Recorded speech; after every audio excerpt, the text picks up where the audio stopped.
shaki kuma jiro in ummadda Soomaaliyeed ay soo dhaweeyeen heestan aad la dhacaan 30,000 ama 40,000 oo qof ay comment garaysay intaas kumanaan ah oo Soomaali ah Facebook-kooda Twitter-kooda iyo Snapchat-kooda iyo TikTok-kooda ay ku share garaynayaan waxay caddeyn u tahay waxa aan ka hadlayno in ay yihiin xaq iyo faraha ka dilaacay laakiin marka la fiiriyo saacadihii ugu horeeyey falcelinta ka dhalatay iyo dislike-ta dadka ay samaynayeen taasoo ma muujinayso in dad badan heesta aysan jeclaysanin ama sidaa u samaysan ha ahaato ama ereyada ha ahaato ama xilliga ha ahaataba waa arrin aan rabo ummadda inaan u bidhaamiyo inkastoo aan ogahay in kumanaan muwaadiniin Soomaaliyeed ah oo isbedel doona ay xalay aragtidaas ay ummadda la wadaageen ayagoo weliba ka sargaaray laakiin annagu waxaan nahay ugu sii daraynaa dadka maamula kanalka waayaha cusub waxaanu labada saac ugu horeysay waxaanu ku jirnay aanu fiirinay real time-ka YouTube-ka xaqiiqda ay qofka markaa sikinkaas qofka meesha uu ka galo iyo inta ay marayso nooshii 22,000 oo qof bay maraysay saacadihii ugu dhigay ummadda Soomaali qof walba xisaabta waa yaqaan 68,000 iyo 7,000 oo laag iyo 22,000 oo dollar waxaan ognahay 50,000 oo kamid ama 40,000 ku dhawaad ka badan loo adeegsanay xorriyadda qowlka lagula dagaalamo islaamka feega loo soo baxo social media abaabul loo diro islaamka lagu dadaalo hala sameeyo wax sameeyo laakiin shiina arrinta ah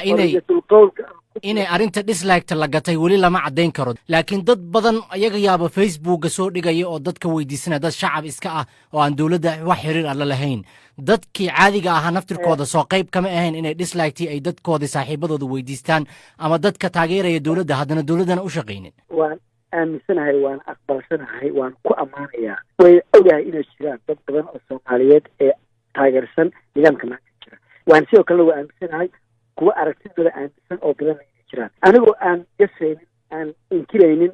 intii Soomaaliyeed ee xalay islaag ku caawisay ama loogu ololeeyey ama laga codsaday inay waaya cusub halkooda ay caqabad uga dhigaan anaa tixgelinaya baa haddana waxaan rabaa inay ummadda u bidhaamiyo xagla geel ka weyn wax gudtimo la geliyo caqliga qofka saliimka ma jiro video qof uusan doon la garaynaya laakiin sida xaqiiqda jira waxa waaye YouTube aadan gelin oo aadan dooranin oo aadan like ama dislike oo aadan view bixin taas waxay marka tahay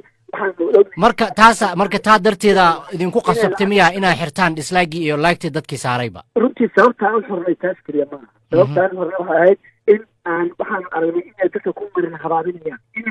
inay heesay eelixinayaan inay guul ka dhiganayaan in awas waaya shacabka Soomaali ay dislike gareeyaan waxaan ogaanay ay sii wadeen oo qarash badan ay ku bixinayaan ama abaabul ay ku bixinayaan waxaa taas ay caddaynaysaa saamaynta heesu ay awoodda laakiin haddii heestu ay tahay hees ummadda Soomaali ay diiday oo dadku ay jecel yihiin nabar iyo naxariis ama nabadeena dadku ay jecel yihiin way adkaanahay heestu inay 1 billion gaarto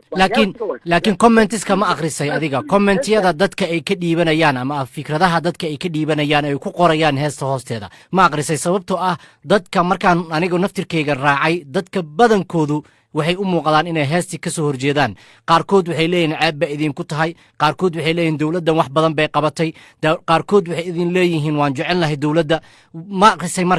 akhrisay marka laga reebo dad yaroo ayagan idin soo qorayo waa guul iyo arrimo ama qaarkood weliba idinku qoslayo runtii anaga faa'iidaysanaya fursaddan kana jawaabaya waxaan rabaa horta ummadda Soomaaliyeed oo sheego nabad iyo nolol ama nabar iyo naxariis iyo dowladda qaranka ummadda Soomaaliyeed waa marin habaarinta heestu ay ka digayso ah war ummadda nabad iyo nolol iyo xisbi dad wax gaar ay leedahay qaranka ummadda Soomaaliyeed laga dhigay oo ummadda habaabin waaya cusub ka jecel dowladnimo ka jecel runtii waxaan aaminsanahay in aan ka gudubnay 2020 qabiil jeclaysi iyo dana gaar ah in aan ka gudubnay